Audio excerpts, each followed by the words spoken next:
Alors, connectez-vous, connectez-vous. Voilà, on va se laisser. Mettez-vous en ligne, on se laisse. Mettez-vous en ligne, on se laisse. Mettez-vous en ligne, on va se laisser. Mettez-vous en ligne, on se laisse.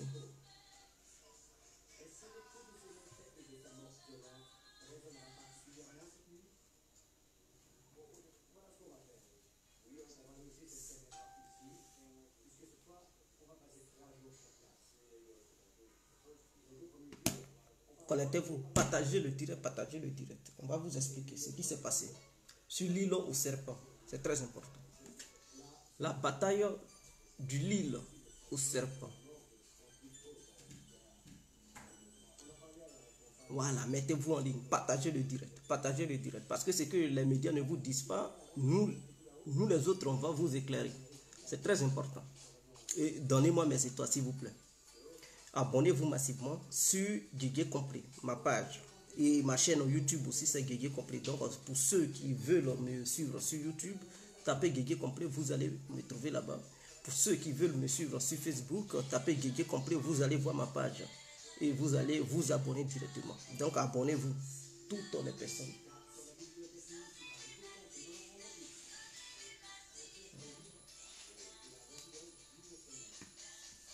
Bienvenue. Excusez-moi.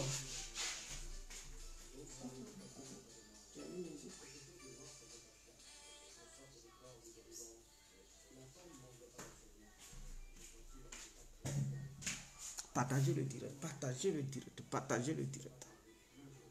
Eva Raison, big up à vous. Rodi Toutoupou. Ah, Thomas, comment tu vas mon frère? J'espère que tu vas très bien. J'espère que tu vas très bien. On est ensemble. Et j'espère aussi que Raoul va bien. Si tu le vois, il faut le saluer de ma part. Voilà, réussite d'état. Merci frère, réussite. Alors, donc on partage le direct. Alors, nous allons vous parler de l'île au serpent. Pour ceux qui ne savent pas de quoi il s'agit, c'est une île ukrainienne. Cette île se trouve entre la Crimée et la Roumanie. C'est une île ukrainienne qui se trouve sur la mer Noire. Voilà, donc cette île est un point très très stratégique. Celui qui veut contrôler la mer Noire, s'il maîtrise cette île, peut contrôler en tout cas les navires qui veulent rentrer à Odessa ou dans la Crimée. Voilà, la personne peut contrôler celui-là. Donc, la Russie avait réussi à s'accaparer de cette île dès le début de l'opération spéciale sur le territoire ukrainien, dans le mois de février. Dans le mois de février, la Russie s'était accaparée de ça. Et suite à ça, Odessa était maintenant sous un blocus maritime. Est-ce que vous comprenez? Donc cette île est un point très très stratégique. Les Ukrainiens, les médias mainstream avaient fait des éloges des soldats braves Ukrainiens qui auraient insulté les soldats russes qui ne voulaient pas se rendre, qui ont combattu jusqu'à à leur dernière goutte de sang et tout. Bon, mais la réalité est que ces soldats s'étaient rendus. Ils n'avaient même pas combattu. Et c'était le navire qui s'est fait couler plus tard, le Moskova. Voilà, c'est ce navire-là qui avait réussi à maîtriser les Ukrainiens qui étaient sur cette île. Donc, je fais l'historique quand est fait pour que les Justins et les autres comprennent un peu. Alors, il y a eu une bataille sur cette île il n'y a pas si longtemps. Il y a eu une bataille sur cette île il n'y a pas si longtemps. Pourquoi les Ukrainiens et les Européens voulaient coûte que coûte prendre cette île? Pourquoi ils ont sacrifié tant de matériel, tant d'hommes pour la seule île? Vous savez, la Russie en contrôlant cette île contrôle la mer Noire et met un blocus maritime sur l'Ukraine. Ce qui fait que les navires ukrainiens, c'est-à-dire aucun navire ukrainien ne peut sortir d'Odessa puisque c'est le seul port qui reste aux Ukrainiens. Le port de Mariupol et de Kherson sont contrôlés en ce moment par la Russie. Donc, la seule sortie maritime, c'est le port d'Odessa. Or, Odessa ne peut pas fonctionner si cette île est sous contrôle russe. Parce que pour rentrer dans le port d'Odessa, il faut passer auprès de cette île. Or, l'île est contrôlée par les forces russes. Ce qui fait que l'Ukraine ne peut pas vendre son blé, ne peut pas mettre des marchandises sur des bateaux pour faire sortir ces marchandises via la mer Noire. Or, les Européens ont besoin de ce blé. Est-ce que vous comprenez? Les Européens ont besoin du blé ukrainien, ont besoin de l'agriculture ukrainienne pour vivre. C'est-à-dire l'huile de tournesol, tout ça là, ils ont besoin de ça. Parce que dans les magasins ici, tout ce qui vient de l'Ukraine, ça manque maintenant. Et les Européens ont besoin de ça. Et donc, ils ont dit, en libérant cette île, ils peuvent réussir à briser le blocus maritime que la Russie a mis sur place. D'où cette offensive sur l'île, il n'y a pas si longtemps. Vous avez appris dans les médias que les Ukrainiens avaient détruit 2 corvettes russes. C'est-à-dire, bon, je dis 2 corvettes, 2 patrouilleurs. C'est-à-dire, ce sont des petits bateaux de 20 mètres qui circulent pour voir si sur la mer il n'y a pas de trafic, ceci, cela. Voilà. Les Ukrainiens avaient détruit 2 patrouilleurs russes auprès d'Odessa, juste auprès de l'île. Cette île, à travers des drones Bayraktar, ce sont des drones russes. Donc les Ukrainiens avaient réussi à détruire ces 2 corvettes. C'était ce jour-là, ils avaient lancé leur offensive avec l'aide des Américains, des Anglais, qui ont demandé aux Ukrainiens de briser le blocus maritime. Donc, ceux qui ont lancé l'offensive, il y avait des forces étrangères. Ce n'étaient pas les forces ukrainiennes seules. Est-ce que vous comprenez? Donc, il y avait les forces spéciales anglaises qui étaient impliquées dans la libération de cette île ce jour. Et l'Amérique avait fourni des renseignements, avait fourni même des drones, parce que parmi les drones, il y avait des drones américains, des drones turcs, ainsi que d'autres armes de pointe occidentale pour briser le blocus. En brisant ce blocus, ça allait permettre aux Ukrainiens de faire sortir leur blé, parce qu'ils ont des milliers de tonnes de blé à Odessa, dans le port d'Odessa. Ça allait leur permettre de mettre ça sur bateau pour envoyer ça soit au Royaume-Uni, soit aux États-Unis, soit dans d'autres pays pour distribuer ce blé. Puisque l'Ukraine en doit beaucoup aux pays occidentaux. Donc en retour, ils allaient dire, écoutez, vous nous devez, nous on veut en échange, on veut du blé. Parce que il y a une crise, il y a une crise alimentaire qui frappe à la porte du monde entier. Et les Européens ont du mal à nourrir la population européenne. Et donc, ils ont besoin de ce blé pour permettre à leur peuple de manger, de s'en sortir. Est-ce que vous comprenez? D'où l'offensive des Occidentaux sur cette île pour briser le blocus naval que la Russie a imposé aux Ukrainiens. Mais ça a été un échec à terre. Je vais vous dire combien les Ukrainiens ont perdu. Ils ont certes détruit deux patrouilleurs russes. Ce sont des petits bateaux qui, à son bord, au moins 8 personnes. Donc, ce ne sont pas des gros navires qui ont des radars anti-trucs, des missiles anti-aériens. Non. Ce sont des patrouilleurs, par exemple, en Côte d'Ivoire, la marine ivoirienne a des patrouilleurs pour voir sur la mer. Il n'y a pas de petits trafiquants, ceci, cela. Voilà. Donc, ce sont ces petits navires-là qui ont une grande vitesse. Vous comprenez les navires que les migrants prennent pour traverser l'eau, la mer. Là. Voilà, ce sont les mêmes trucs-là. Voilà, pour voir si sur la mer, là, il n'y a pas un bateau qui fraude. S'il y en a, eux, ils vont appeler au téléphone. Les autres pour dire, on a repéré quelque chose ici. Maintenant, les gros navires qui ont des missiles, ou bien sol, ou bien voilà, les missiles anti-aériens, eux, ils vont rentrer en action. À travers leur distance, ils peuvent activer des radars pour repérer l'autre navire étranger et tout.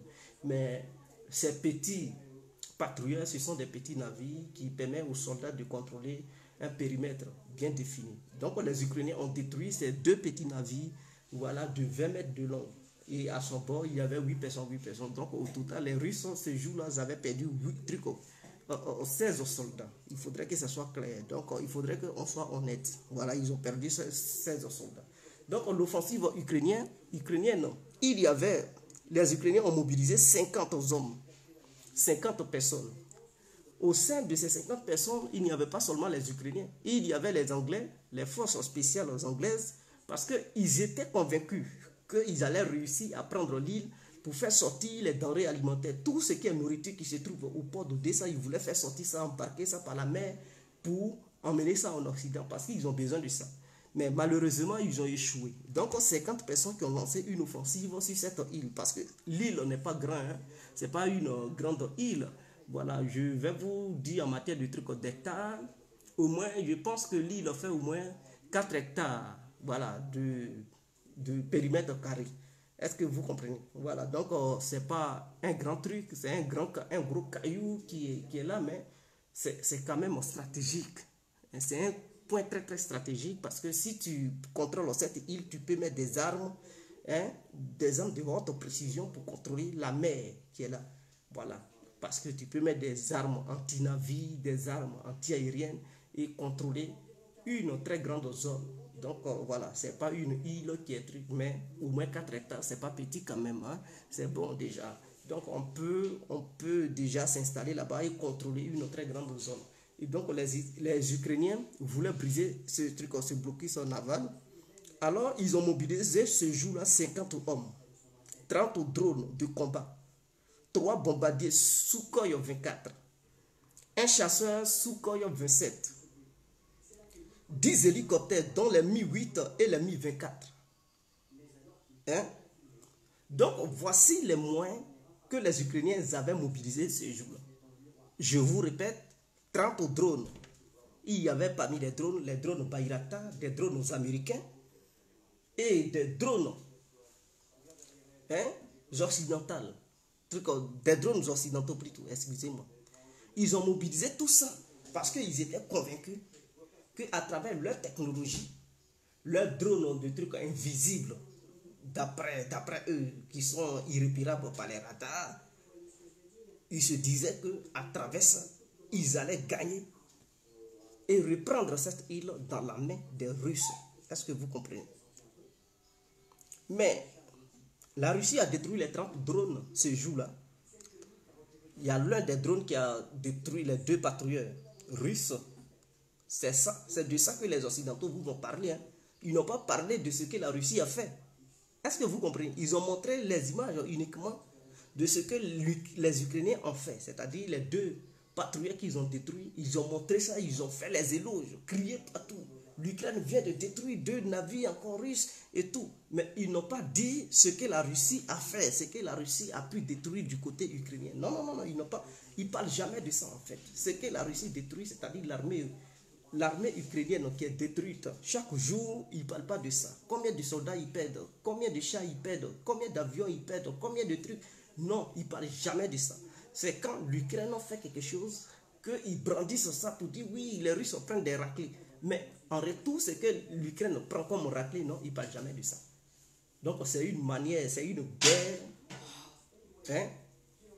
guerre verbale, une guerre médiatique pour faire comprendre aux gens que la Russie ne vaut rien et tout, et que les Ukrainiens sont des braves hommes, ils sont forts. Donc à ce jour-là, la Russie a battu les 30 drones des Ukrainiens. Et ces drones-là étaient pilotés aussi par les chefs, les forces de l'OTAN, parce que les Ukrainiens ne maîtrisent pas trop ces drones. Ce sont les forces de l'OTAN qui maîtrisent bien ces drones, c'est leur technologie. Les Ukrainiens ne fabriquent pas de drones, donc ces drones sont fabriqués par les Occidentaux. Voilà. Donc ils ont détruit les 30 drones qui étaient mobilisés pour prendre l'île. En dehors de ça, ils ont perdu au moins 2 Sukhoi 24. Ce sont des bombardiers à base à basse altitude. Donc les Sukhoi 24, ce n'est pas des avions qui volent à haute altitude, non, ça vole à basse altitude pour bombarder, pour appuyer les troupes au sol. Donc il faudrait que ça soit clair. Donc le truc, les Sukhoi 24 ont été bombardés. Sukhoi 27, c'est un gros bombardier, mais qui apporte un soutien aux troupes au sol. Ainsi. Et aussi, il est conçu par le combat aérien, c'est-à-dire le Sukhoi 27 peut apporter un soutien aux troupes au sol, mais aussi mener une bataille aérienne entre deux avions. Et donc, s'il y a un avion ennemi, le Sukhoi 27 peut affronter d'autres avions ennemis pour maintenir la supériorité aérienne. Voilà. Donc, la Russie a bombardé ça. 10 hélicoptères, donc les Mi-8 et les Mi-24 ont été détruits ce jour-là.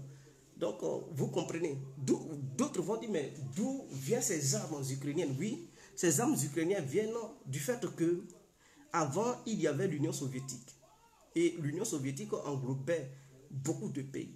Et après la dislocation de l'Union soviétique, d'autres armes soviétiques sont restées en dehors des frontières russes. Donc, vous partez en Pologne, il y a des armes que la Russie utilise qui se trouvent en Pologne, en Lituanie, en Lettonie, en Croatie, en Grèce, en Chypre, tout ça là. Vous allez trouver ces armes-là en dehors de ces pays-là. Dans ces pays-là plutôt. Et donc, qu'est-ce que les Occidentaux font? Ils mettent la pression sur les pays membres de l'UE qui faisaient partie du bloc soviétique, qui ont des armes soviétiques, et mais qui ont renouvelé ces armes. Donc, ils demandent à ces pays-là de livrer ces armes-là aux Ukrainiens. Puisque les Ukrainiens, ils savent piloter ces engins. Parce que c'est la même technologie soviétique et russe. Est-ce que vous comprenez? Donc, ils mettent la pression sur eux. Et donc, ce sont ces pays-là qui livrent ces armes aux Ukrainiens. Sinon, l'armée même ukrainienne a été déjà détruite. Donc, ces armes qui viennent, ces avions, ces hélicoptères, ces drones, viennent de l'Occident. Ce n'est pas l'Ukraine qui produit ça, ce sont les Occidentaux qui leur fournissent en armes. Voilà pourquoi les Ukrainiens, ils sont armés de jour en jour. 40 milliards en armement. Les Américains cotisent ici, les Anglais cotisent ici, les Européens cotisent ici pour armer l'Ukraine jusqu'aux dents. Leur objectif, c'est de terrasser la Russie, affaiblir la Russie et tout. Donc, voici leur objectif. Voici leur objectif. Mais là encore, ils ont échoué. Ils ont échoué et là, parce que les Ukrainiens avaient une corvette. C'est là-dedans, les 50 personnes ont embarqué pour prendre d'assaut sur l'île. Mais malheureusement, leur corvette aussi a été détruite. Mais les Occidentaux n'ont pas parlé de ça. Bateau ukrainien où les 50 soldats ukrainiens étaient embarqués pour aller sur l'île. La Russie a détruit ça en mer. Ils n'ont pas parlé de ça. Ils ont parlé seulement des 2 patrouilleurs russes que le drone Bayraktar a détruit. C'est tout. Même d'ailleurs, la Turquie ne veut plus vendre ses drones aux Ukrainiens parce que ça ne fait pas une bonne publicité pour les drones aux Turcs. Parce que les Russes, au début, ces drones turcs avaient fait leur effet. Je n'en disconviens pas parce qu'au début, la Russie pensait que c'était une affaire qu'il fallait minimiser. Donc, elle a intervenu sans mettre tous les moyens en place. C'est-à-dire les moyens électroniques, tout ça. La Russie a minimisé ça. Et donc, dès les premières heures, au début de cette opération spéciale, les Ukrainiens ont utilisé les drones Bayraktar pour infliger beaucoup de pertes aux Russes. Et quand les Russes ont vu ça, ils ont dit, ah, donc, affaire les sérieux. C'est ainsi qu'ils ont mis des dispositifs sur pied. Ils ont mis des dispositifs sur pied. C'est-à-dire quoi? Quand les troupes avancent, ils mettent des systèmes aériens, des missiles anti-aériens qui couvrent les troupes au sol. Est-ce que vous comprenez? C'est-à-dire, par exemple, un bataillon avance. Derrière ce bataillon, ils mettent un dispositif de système anti-aérien qui peut couvrir au moins environ 3 km. 3 km carrés ou bien 100 km, 200 km carrés. Donc, dans un périmètre de 200 km carrés, par exemple, les troupes au sol sont protégées par les systèmes anti-aériens. Et donc, des avions ukrainiens ne peuvent pas rentrer dans ce périmètre-là pour vouloir bombarder les troupes russes. Ou bien les drones ne peuvent pas rentrer dans ce périmètre-là à vouloir bombarder. Parce que si les drones rentrent ou les avions rentrent, le système anti-aérien qui est mis sur pied pour soutenir les troupes au sol détecte automatiquement ce drone ou bien détecte cet avion et abattant cet avion en l'air, que ce soit sur le territoire ukrainien. Et donc, voici le dispositif que la Russie met maintenant sur pied. Est-ce que vous comprenez? Mais auparavant, la Russie ne faisait pas ça. Elle avançait sans mettre aucun dispositif sur pied.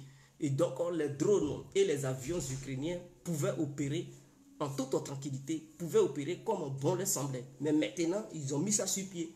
Ils ont mis ça sur pied. Et donc, du coup, les drones turcs Bayraktar n'ont plus assez de trucs d'effet sur les forces russes. Ces drones ne font plus rien du tout. Ils tombent comme des trucs, des petites mouches. Donc, quand la Turquie a vu ça, elle s'est fâchée, elle dit non, les Ukrainiens ne savent pas utiliser leurs drones et ça fait une mauvaise publicité. Ça fait que des gens, leurs drones ne vont plus y avoir de clients parce qu'ils vont dire bon, ces drones ont été beaucoup abattus sur le terrain de bataille en Ukraine. Donc, personne ne va s'intéresser encore à ces drones. Donc, les Turcs, les Ukrainiens demandent encore plus de drones, mais les Turcs commencent à douter, ils ne veulent plus livrer leurs drones parce que pour eux, les Ukrainiens ne savent pas utiliser et ces drones se font abattre chaque jour comme des petites mouches. Donc, c'est une honte pour l'industrie de l'armement turc parce que ces drones, les gens avaient tellement vanté ces drones que le monde entier s'intéressait à ça. Maintenant que ces drones tombent comme des petites mouches en Ukraine, les gens commencent à se reposer des questions, mais c'est de ça ils ont parlé. Ah, si c'est ça là, non. Je voulais commander, mais je ne vais plus commander. Et donc, ce n'est pas une bonne pub pour la Turquie. En ce moment, elle commence à revoir sa manière. Est-ce qu'elle va continuer à livrer ou non? Voilà. Donc, elle commence à douter. Les Turcs commencent à douter, à vouloir livrer encore leurs drones pour ne pas que la publicité de leurs drones soit négative vis-à-vis du monde entier. Parce que tout est filmé. Pour ceux qui veulent voir la vérité, allez-y voir les chaînes chinoises parce que la guerre se passe en direct. Les journalistes chinois, ils sont même sur le terrain directement. C'est pas comme un truc, les médias mainstream européens que vous regardez après, ils nous ont filmé, ils ont envoyé les... Non. C'est en direct, vous assistez au mouvement, au combat directement. Il n'y a pas histoire de dire ils ont filmé, après ils ont balancé. Non. En direct, vous regardez ça yeux dans yeux et vous voyez tout ce qui se passe. Et en dehors des médias chinois, vous pouvez voir d'autres médias, des particuliers, des médias indépendants. Que ce soit en anglais, que ce soit en arabe, que ce soit dans d'autres langues, espagnol et tout. Allez-y, regardez, ils montrent ça en direct. Ce que vous regardez, ils vous montrent. Et voilà, beaucoup tombent dans ce piège parce que pour eux, c'est normal. Ils parlent seulement des soldats russes qui meurent. Mais ils ne parlent jamais de ce qui arrive aux Ukrainiens. Ils couvrent ça, ils cachent ça. Parce que s'ils parlaient de ça, beaucoup d'Ukrainiens n'allaient plus vouloir aller au front. Beaucoup d'Ukrainiens n'allaient plus pouvoir aller au front. Voilà. Donc, c'est de ça qu'il s'agit. Voilà pourquoi, comme ils ont échoué de prendre l'île pour débloquer le blocus naval que la Russie a mis, alors les Occidentaux veulent un cessez-le-feu pour faire sortir les marchandises du port d'Odessa. Ils veulent un cessez-le-feu parce que pour eux, même si les Ukrainiens meurent, ils n'en ont rien à foutre. Pour eux, là, c'est la nourriture. C'est-à-dire, tout ce que l'Ukraine regorge, eux, ils veulent prendre ça. Ils veulent prendre la nourriture pour laisser les Russes et les Ukrainiens se battre. Mais ils ne veulent pas que la nourriture soit bloquée sur le territoire ukrainien. Parce que mettre ça dans des véhicules, dans des remorques, charger ça, venir au port, charger ça, c'est un risque. Ces remorques peuvent se prendre un missile. Parce que la Russie peut se dire, peut-être ce sont des armes qu'ils sont en train de charger, ou bien, est-ce que vous voyez? Donc un missile peut frapper à tout moment. Donc du coup, il y a une question de précaution. On ne peut pas venir ici avec des gros camions pour charger. Et si la Russie a mal vu ça, elle peut lancer un missile douille pour détruire ces camions et chauffer tout ça là, ils vont périr. Donc du coup, ils veulent un cessez-le-feu et demander à la Russie qu'il va avoir des navires civils, des navires civils, je ne vous dis pas des navires de guerre, mais des navires civils qui vont venir au port d'Odessa pour charger et faire se ressortir les aliments. Et après maintenant, ils vont dire, bon, continuer la guerre. D'où le secrétaire je ne sais pas si c'est le secrétaire, le chef d'état-major de l'armée américaine. Je ne sais pas si c'est le secrétaire, non, c'est le chef d'état-major de l'armée américaine. Lloyd, quoi là, c'est un noir, un afro-américain. Hier, il a appelé son homologue Shogu pour lui demander un cessez-le-feu. Les Américains ont appelé les Russes pour dire qu'ils veulent un cessez-le-feu. Je ne sais pas si les médias mainstream ont parlé de ça, mais un cessez-le-feu, si l'Ukraine gagne, pourquoi ils demandent un cessez-le-feu? Mais tout simplement, le problème qui se passe est qu'ils demandent le cessez-le-feu parce que tout simplement, leurs armes qui chargent pour emmener en Ukraine, souvent ces armes ont du mal à arriver sur le front. Parce que, n'oubliez pas, l'Ukraine est divisée en deux par un fleuve qu'on appelle la Dniepr. Donc, qui quitte à Kiev, qui coupe le pays en deux jusqu'à vers Kherson et tout. Est-ce que vous comprenez? Voilà, Zaporozhye jusqu'à Kherson et tout. Donc, ce fleuve divise l'Ukraine en deux. Ce qui veut dire que pour arriver à l'est de l'Ukraine, quand tu quittes à l'ouest et que tu veux aller à l'ouest, il faut traverser des ponts. Soit par voie routière, soit par voie ferrée. Ok. Mais et comme les Occidentaux ont décidé d'armer les Ukrainiens, les Russes ont commencé à faire quoi? Ils ont commencé à détruire les ponts qui permettent aux deux côtés, l'Est et l'Ouest, de se coller, c'est-à-dire le fleuve. Tous les ponts qui permettaient aux gens de traverser le fleuve, les Russes ont commencé à bombarder ça, à casser les ponts. Ce qui veut dire que même si les Occidentaux livrent des armes, pour que ces armes arrivent sur le front à l'Est, aucun véhicule, un gros camion ne peut plus traverser pour dire on va aller au front, puisqu'il n'y a plus de pont. Aucun train ne va traverser parce que toutes les voies ferrées ont été bombardées, détruites. Donc, du coup, les armes vont être bloquées sur le territoire ukrainien, mais du côté de l'ouest. Maintenant, pour faire traverser ça, bon, s'ils veulent construire des ponts artificiels pour traverser le fleuve, mais ça va prendre du temps. Et il se peut que les Russes les repèrent en train de construire un pont artificiel. Ils peuvent recevoir un missile. Est-ce que vous comprenez? Ou soit, ils peuvent traverser avec des pirogues en mettant des armes. Mais ces pirogues-là ne peuvent pas transporter des armes lourdes. Elles peuvent transporter des missiles anti-chars, des kalash et quelques munitions, mais elles ne peuvent pas traverser avec des obusiers, des chars de guerre. Est-ce que vous comprenez? Donc, du coup, les Américains voient que c'est un peu compliqué pour encheminer les armes de l'ouest jusqu'à l'est. C'est une manière de casser le front de l'est pour ne pas que les Ukrainiens qui sont là-bas reçoivent du renfort en matière de matériel. Et comme les Américains voient ça, ils trouvent que c'est compliqué.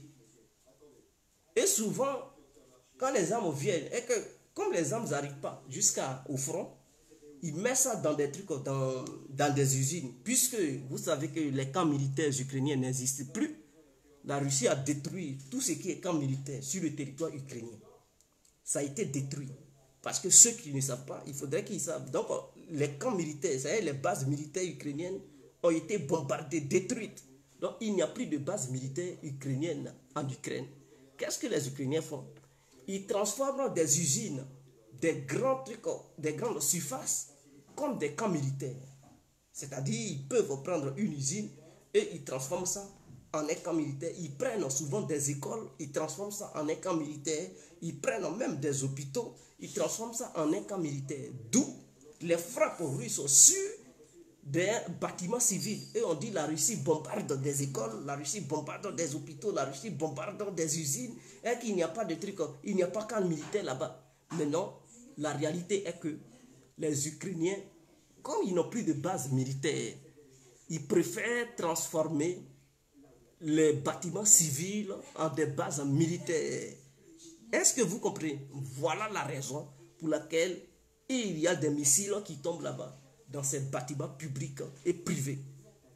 Voilà. Donc, voilà un peu. Et donc, quand l'Occident envoie les armes, l'Occident garde ça dans des trucs, dans des lieux publics, c'est-à-dire que ce soit des supermarchés, que ce soit dans des écoles et tout, pour essayer de chercher des voies et moyens pour envoyer. Mais avant que ça n'aille au front, la Russie bombarde ça. Souvent détruit ses armes occidentales. Et donc, du coup, comme ils voient que la Russie est en train de gagner du terrain, puisque Lugansk a été déjà libéré, il reste Donetsk. Donc, la bataille de Donetsk, c'est ça qui a mené à l'est du pays en ce moment. L'offensive russe se concentre sur Donetsk. Une fois Donetsk libéré, la Russie va vouloir s'attaquer à Mykolaïev et la région d'Odessa. Est-ce que vous comprenez? Donc, d'où cette précipitation? Macron a voulu négocier. Il n'y a pas si longtemps. Il a appelé Poutine. Il veut essayer de mettre la pression sur les Ukrainiens pour faire des concessions, pour arrêter la guerre immédiatement.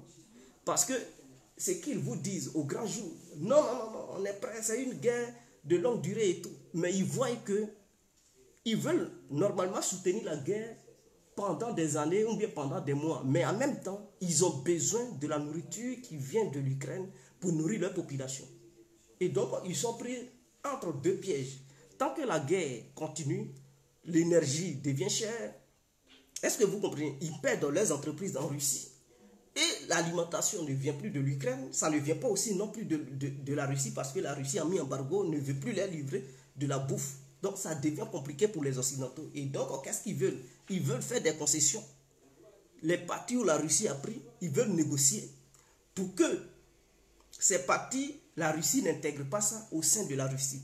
Mais pour que ces partis puissent être comme des États fédéraux, mais au sein de l'Ukraine, puissent faire leur propre politique, mais que ça soit sous le contrôle du gouvernement ukrainien.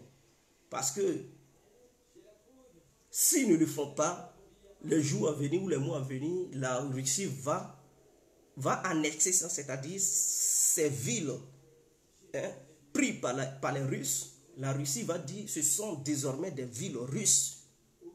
Ce n'est plus des villes ukrainiennes. Et ça inquiète les Occidentaux. D'où Emmanuel Macron voulait négocier. Zelensky, il dit non, il s'oppose. Et qu'il ne veut pas que voilà, la France n'a pas de concession envers Poutine. Et que c'est comme si l'Occident avait capitulé devant un dictateur qui est Poutine.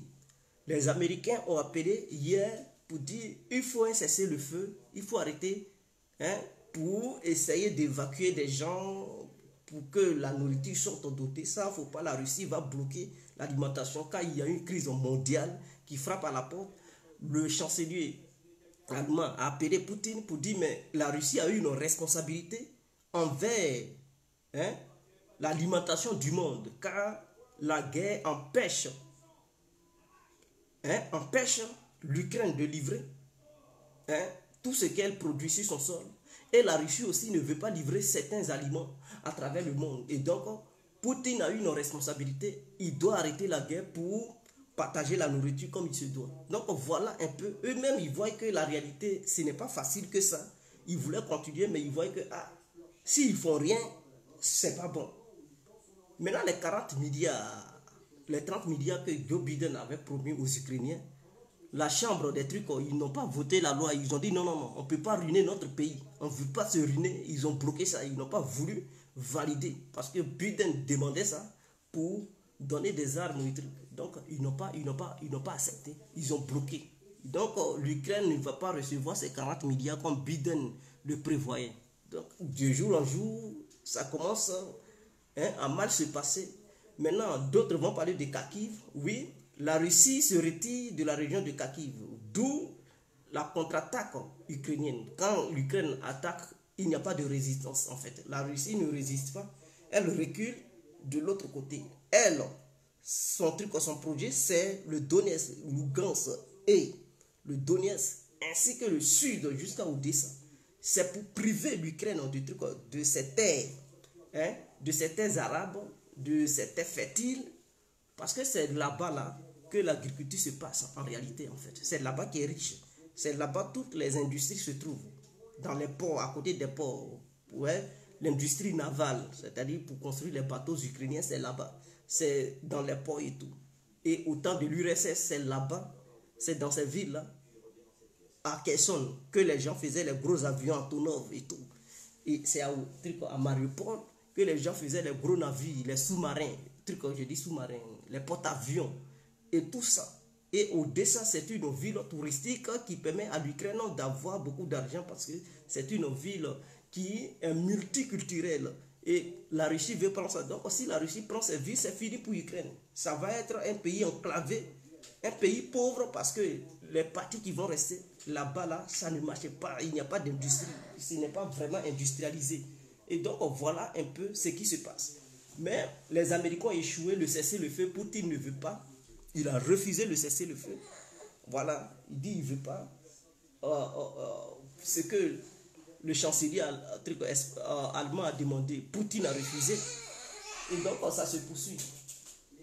Tiens, ça se poursuit. Donc, voici un peu la réalité. La réalité. Et donc, j'espère que vous allez très bien. Et partagez le direct. Sur ce, on se laisse. On fera encore d'autres directs la prochaine fois pour vous expliquer ce qui se passe. Voilà. Entre la Russie et le reste du monde. Ciao.